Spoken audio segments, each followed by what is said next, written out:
This is lab 1, charge tapes.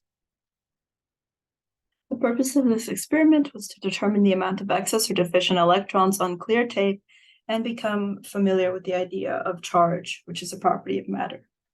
So my results from the U-tape's charge was 1.4 times 10 to the negative 8, and then the deficient electrons was 6.25 times 10 to the 10. The tape is supposed to act as a point charge. The charge is located in the middle of the tape, and both tapes have the same charge, and there's no need to account for air resistance. These are all the assumptions that we were told to make. So the materials, it's found in a desk, and it's as goes: 1 roll of clear tape, a table, a ruler, a scissors, and 2 thick books. So we were supposed to get down 20 centimeters of clear tape and fold down one end of the stick, basically creating a base tape. And then we were to stick another tape on top of it and quickly pull it off and attach it vertically, which would be the U-tape. And then we had to write down ideas on how we think the U-tape will react to the other U-tape, which we get by repeating step 2. Another step is to find if the U-tape is negatively charged or not by rubbing a clear plastic object like a pen and write down our findings.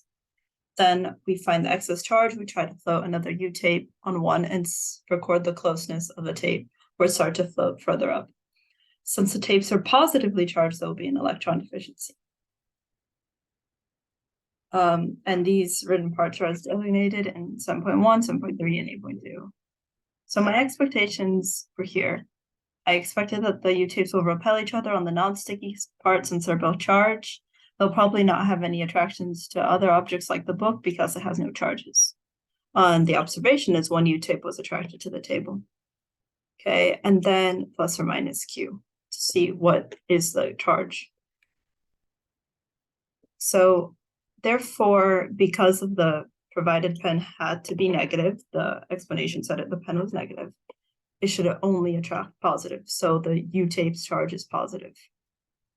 And then the separation distance, when I tried to float the tape on the other, was 3 centimeters or 0.03 meters. Here's my data and calculations. So as described in the procedure, I ended up getting 4.6 e to 17, and then 0.0046 squared as a surface area and the number of atoms. Here's more data and calculations. That's how I found out the amount of excess electrons and how I found out the charge of the U-tape using equations given and the numbers from the previous slide. So this was a computational model. As you can see, I defined all of my stuff with the correct measurements. Here's the equation for Q, the number of atoms, and then finally, when I model it, it looks like this. So now for discussion. If electrons had positive charges and protons had negative charge, what would change about the observations? So the first question was true. The only observations that would change would be the interactions between the objects, but the magnitudes and the repulsion between the two shapes would stay the same.